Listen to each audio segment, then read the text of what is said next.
And I remember, if I'm just to kind of go back, I remember there were times when the mainstream media would acknowledge that there are people who are in less fortunate areas, who are middle America, where their jobs were shipped overseas, their jobs were sent to Mexico, their hours were reduced in their factories. All these things, all these economic issues are happening because of the federal government intervening on their lives. And they're saying, we support Trump because he wants to reverse course, because he at least is saying the thing that we care about. They would take that genuine moment of actual information as to what they care about and would translate that into white supremacy. And I'm just like, I this is where elitist ideology just triumphs over the actual message of an American citizen, what they actually care about. If you complain that, hey, those factory jobs no longer exist because there are illegal workers that are there. There are clearly Hispanic illegal workers that came from over the border. It's very obvious. And when they have those concerns because those jobs have dried up where they live at, the chicken factory, right? The all these different things that are going on, the agricultural stuff that's going on, all these little industries. Trust and believe, illegal aliens aren't coming in and taking journalist jobs, so they don't give a shit. They're coming and taking working class American jobs. They're taking jobs that used to be social climbing jobs. They're taking jobs that used to be a job that you could work and take care of your household. You could have a car, a house, and take care of your two kids and your wife. Those jobs are now minimum wage jobs that they can cycle in one Hispanic worker with another Hispanic worker, put in some translators, and pay them minimum wage so they can say, we're not paying below wage, we're not taking advantage of them. And instead of it being a job where there's 20 people, now they can hire 40 people and pay them less. And guess what? The corporations make out, everyone else makes out, except for the American worker. And that is why the average American is not getting a raise. The working class American is not getting a raise and hasn't gotten a raise in quite some time. And it's because the worker pool has been diluted. And we don't see it in that particular way. And Americans are waking up to it and are seeing what's happening. And that is why Trump has ended up in the position that he's ended up, especially to get reelected after the abysmal failure that was the Biden administration, who did not take it seriously whatsoever. All they did was send Kamala to say, do not come. And guess what? It didn't work. And then them creating all these different app programs where you can just come across the border and just sit here and wait forever, and we'll take care of you for years. And making all these local jurisdictions take taxpayer dollars to house these people who aren't supposed to be here in the first place. The federal government failed to protect our borders. All of these things used to matter to both parties decades ago. Now, if you say we should have borders that are secure, you're xenophobic, you're a racist. And it's like, no, we have borders for a particular reason. And one of those reasons is to protect the working class, is to protect the worker. Because we know what happens when you have one set of workers who follow the rules and another set of workers who don't. And it makes no sense. I know I'm slightly ranting. I'll tell you one other thing.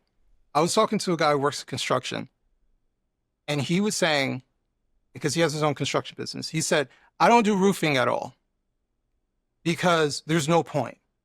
I'm trying to do it by the book. I don't hire illegals.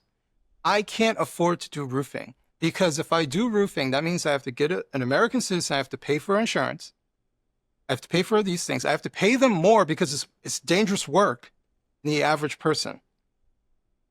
But the next company will hire 10, 20 illegal workers to go up on that roof to pay the minimum wage under the table, no extra insurance or anything like that. If they get hurt, they're not going to say anything. And so they can just kill it in roofing, left and right. One set is following the rules, the other set is not following the rules. And the American citizen who is trying to do it by the book, a business owner, is the one who is penalized, not the person who is trying to escape the system. Wow. So, I mean, this is hurting small businesses trying to do things the lawful way. It's hurting, people trying to earn a living.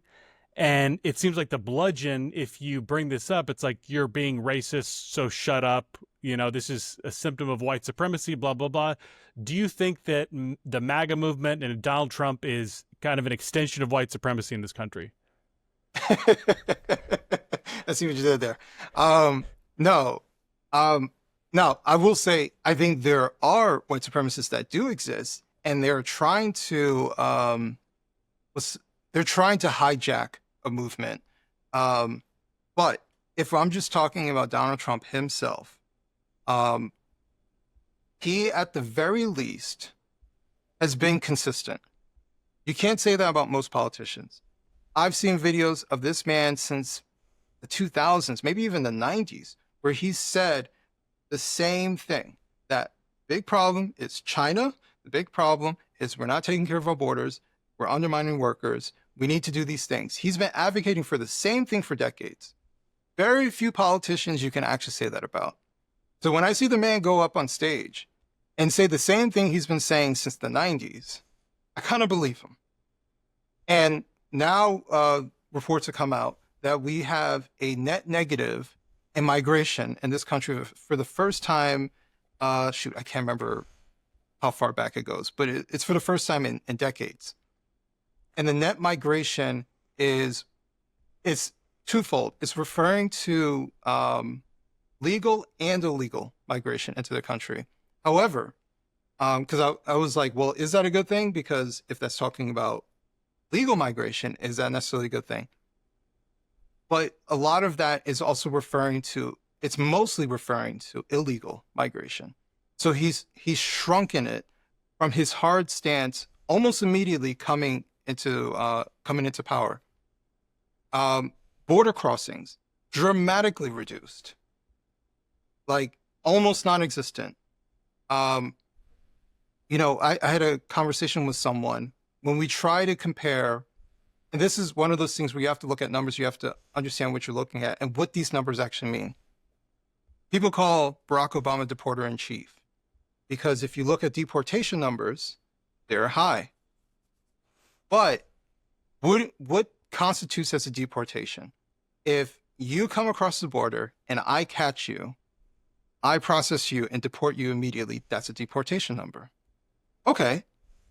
But if most of my deportation numbers is just me catching you at the border and sending you away and not getting the guy who did get away and who's been in the country for 10 years, then it seems like I'm just kind of breaking even.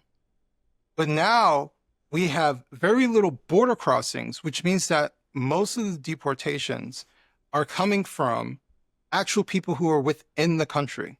And on top of that, because of his hard stance and where he's not playing around, we have self deportations that are occurring.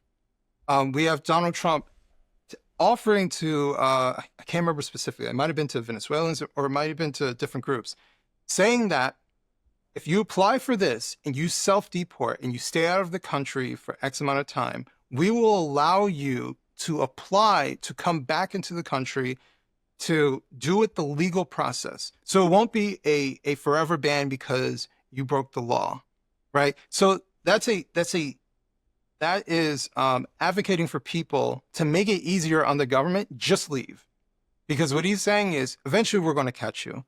And so now all of those deportations, which used to be just catching people at the border and just recycling them over and over and over, him going after Mexico and saying, you're going to get tariffed really hard unless you help us stop this issue, magically it just slows down. Huh. Funny how that happens. You mean these people who came all the way from the south of Mexico, walking all the way through in caravans, and no one in law enforcement stopped them, arrested them, deported them, anything like that. And magically the man says, I'm going to essentially tax your country a tremendous amount unless you do something about this. And then it just stops. Huh. It's almost like they could have done this a long time ago. But they had no reason to. They had no reason to. So, that's the level of seriousness that he is taking. But by doing these things and by being serious about it, we're going to start seeing, I think at some point, the working class finally being advocated for and being able to take advantage of opportunities. We'll start to see if this keeps up, and obviously we'll see what happens when Trump leaves office, who the next person is. If that person is just going to wipe away everything that he's done and say open borders, and then we start seeing a flood of people again, and get rid of all the tariffs and all these things, we'll see. But if we can stay on this course, then we may finally see the working class be advocated for to get their jobs that they actually wanted, to get the factory jobs that used to exist for them, to encourage companies to not ship their stuff to China, because guess what? They're going to steal your intellectual property anyways. Why don't we find some sort of tax incentive for them to stay within this country and help American citizens, rather than risk their products be stolen and resold on the China? And one last thing, a massive, massive thing that happened, I think it was within this past week. China has been getting away with ridiculous shipping rates, basically since, I want to say since like the 70s, since they started trading with the West. I want to say it was the 70s. It might have been like with Nixon.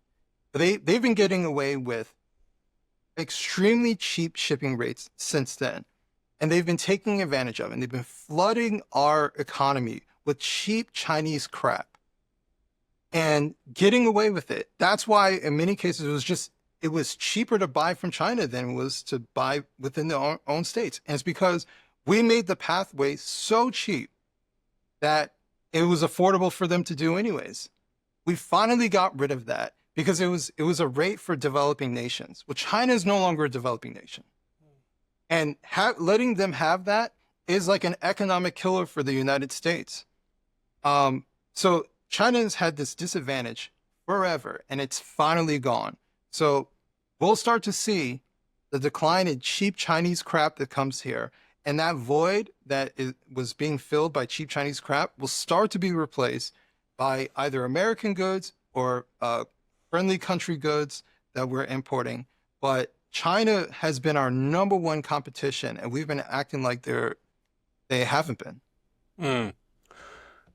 You know, when you talk about the immigration issue, I feel like the response from the left is like, is this a nice thing to do? And I feel like the way you're framing it is like, is this a fair thing to do? Because there's so many people, including some of my friends and family members, who say, you know, who immigrated here and say, like, I did things the right way. I don't know, like, why, you know, it's just perfectly fine for this person to just not obey any of the rules that I did, right? Right.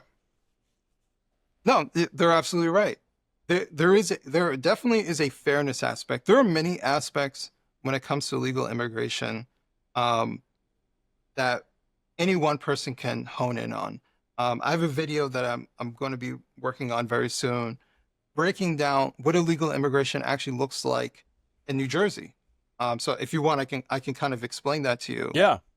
So in New Jersey, they dubbed the warehouse state.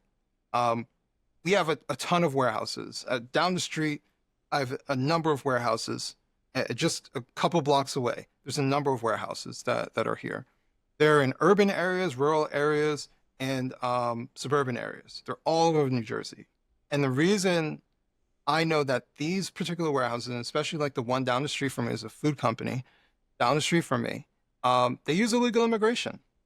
They use illegal immigrants to as workers to pick and pack, to process food, to do all these things within these factories. And I know this because I used to consult with a particular company that that would often put me inside these warehouses. And it doesn't take a rocket scientist to understand what is happening here. They work with third-party companies to fulfill these jobs. Everyone is a contractor, right? No one is a direct employee of said corporation that is hiring them. And so everyone can play ignorant, right? Oh, you know, we just contracted with them and they contracted with this person. And so everyone just plays stupid and ignorant. Meanwhile, their entire workforce 99% of these people don't speak English. So they have translators who are there, who work with these third-party companies, and everyone knows these people don't drive. Why don't they drive? It's because they don't have licenses, and they can't. Well, theoretically, they can't drive because it's illegal for them. Some people do decide to drive, regardless, but they're not supposed to because they're not legal citizens here, so they can't legally drive. So they don't drive. So that's why they stay in high urban areas where they can catch the bus and take public transportation. So if they need to take them from one urban area to a rural spot to work a job, well, they set up transportation to bring them over there. So there's vans and buses that bring these people back and forth every single day. Now ask yourself, I've worked at a number of jobs. How many times has your employer set up transportation to pick you up and take you home? Never. Like, that's not a thing. But it is a thing if you're an illegal immigrant who's in this country, you can't drive, and we need to get you to a specific spot from point A to point B. So yeah, they might set that up. And I should say the employer, right? Because it's technically not the employer, it's a third-party company, and the third-party company is the one who's doing all this stuff. So everyone plays stupid and plays ignorant about what is happening here. But it is very obvious, and I've talked to some of these people, and they know that these are illegal immigrants. The other part is E-Verify. E-Verify is something that employers can use if they actually want to check your status. Now, if you're a company and you can pay 30, 40 people to come in at minimum wage to do your job, are you actually going to check to see if they're legal? I mean, because they're technically not your employees. It's a third-party company's employees. So are you going to do those things? Well, of course not. And the vast majority of them don't check E-Verify. Nevertheless, and this is statistically so, that the vast majority of illegal immigrants do some sort of paper fraud, whether it's fake social security numbers, whether it's a fake ID, whether it's their cousin's name, whether they took someone else's name and made IDs, whether they're working with a cartel, gangs to help with this black market type of paper fraud. But it is very, very common amongst illegal immigrant populations because they have to do certain things to stay within the country. So if I show up at a third-party company, no one checks my ID, no one verifies. I mean, it looks like me. Maybe it is my picture, but maybe it is not my name. How would you know? You don't verify anything. And I can just give you a social security number. I mean, maybe that's my cousin's social security number who is legal. Like, you don't know. Maybe I'm taking on someone else's persona. No one's checking anything. And this is ultimately the problem. Everyone just kind of pushes papers and turns a blind eye as to what's going on. But what I will tell you is this: those old areas from when I lived in New Jersey from years ago that used to be majority black or very much so mixed are now almost entirely Hispanic. Those jobs that would go to people of different backgrounds are being 100% catered to the illegal Hispanic worker. They don't care that you don't speak English because they have someone there who will translate it for you. And they will rotate through people over and over and over, and they'll pop in people from one job to another job and move them around. So that is what is happening. And all of these different jobs, and I'm telling you, it's all over New Jersey. And I can name companies, which I don't, because I don't want any sort of liability issue, but I can name companies that you will know the names of that use illegal labor. And I know this 100% because I've been inside their factories and I've seen their labor force. And it doesn't take a genius to figure out what exactly is going on here. It seems like the left wants to avoid the word illegal, like just stay away from that word completely. Using that word makes you xenophobic, etc. But what you're describing here sounds like massive fraud on a nationwide scale. Yes. And at least in New Jersey, firsthand experience, I can say in New Jersey, there is massive amounts of fraud. And I will tell you this, there was never any fear that ICE was going to bust through in some warehouse. There was never any fear of that. There was never any talk, concern, hey, in case this happens, nothing like that. And that's what I'm saying. it's a lot deeper than one particular politician in office. It's a lot deeper than Biden being in office and not taking this seriously. It's an entire system of either incompetence, abject failure, or purposeful ignorance um, when it comes to protecting the average American worker and choosing not to go after um, these particular companies, these particular that honestly, if you want to stop this type of thing that I'm talking about, at least in New Jersey, you do a bust and you find the hell out of this company and they will stop doing it. If you hit them in their pockets or threaten them with prosecution, if you go after the third parties, they'll stop. Because they're like, the risk is too great.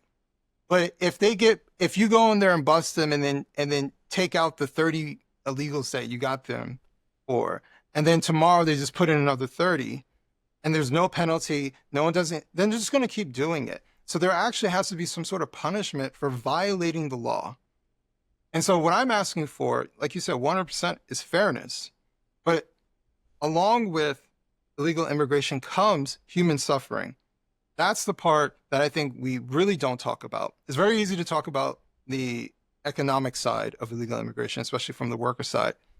But I cannot stress enough the amount of people who are extorted, who are trafficked into the country, right? They pay the cartel $10,000 to get trafficked in, and then the cartel says you owe us another 5,000, another 10,000, and they'll extort them for however long. They'll threaten to kill family members of theirs, even before they make it across the border. It is known. Even NBC has reported on this. I wrote about this. NBC was reported about how it was a known thing that they might get somebody coming through Mexico, and they would find out that you have ties to the United States. You have a brother in the U.S., a cousin, someone, and they say, money.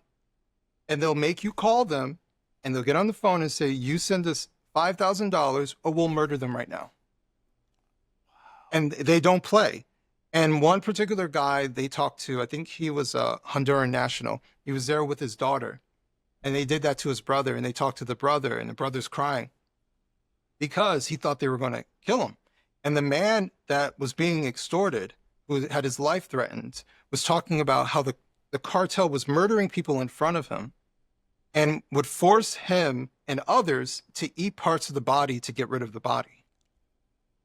So this is the type of people that we're dealing with. This is the amount of human suffering that we're dealing with for an industry revolved around human trafficking and human suffering just south of the U.S. border. So this is a real thing that is happening. And that's just one aspect. We didn't even get into the sex trafficking of women and children, the brothels that popped up all over New York City, just on the other side of the river from me. Like, all these different things were happening, being controlled by cartels and gangs, forcing women into sex slavery. There's so much black market, illegal, and human suffering activity that stems from one massive problem of just not controlling your borders and allowing for massive amounts of illegal immigration to come through here. Talk to people, one particular man down in Texas, where one day he's living in an apartment complex, just very average, middle-of-the-road complex, no massive issues, and then the next day it is overrun by Venezuelan gangs. And come to find out, it sounds like a lot of that was funded either by certain organizations or by the federal government, or the federal government funding the organizations to place these people there. And ultimately was forced out of his home because Venezuelan gang members were waving around the gun in front of, pointing at his wife and his kid, and having to basically run across the state to go towards another set of family to protect his family. So you have all these things that are happening just to regular people, and you have all these things happening even to the very people that are trying to come here, whether it's for a moment or whether it's for, they want the American dream, whatever reason, they're being exploited too. The entire system is exploiting these people. So it is a massive, massive issue. So that is why I'm extremely grateful when, as imperfect as the man is, when Donald Trump decides to come into the office and he actually, from day one, promises to do something and he actually did it, and he wasn't bashful about it. And he said, Mexico, do something about it or I'll tariff you. And I went, no, you can't do this. It doesn't work. And guess what? It worked. Like, it worked. Because no one else thinks of actually caring about the United States to actually use our leverage. Our leverage is our economy. Our leverage is access to our economy. So, yes, you want access to the United States? Then you need to play ball and protect the United States too. Don't allow for cartel members to just allow caravans of people to come through Mexico into the United States. It's also not fair to those people who think they're going to get one thing when they show up here and it's something else completely.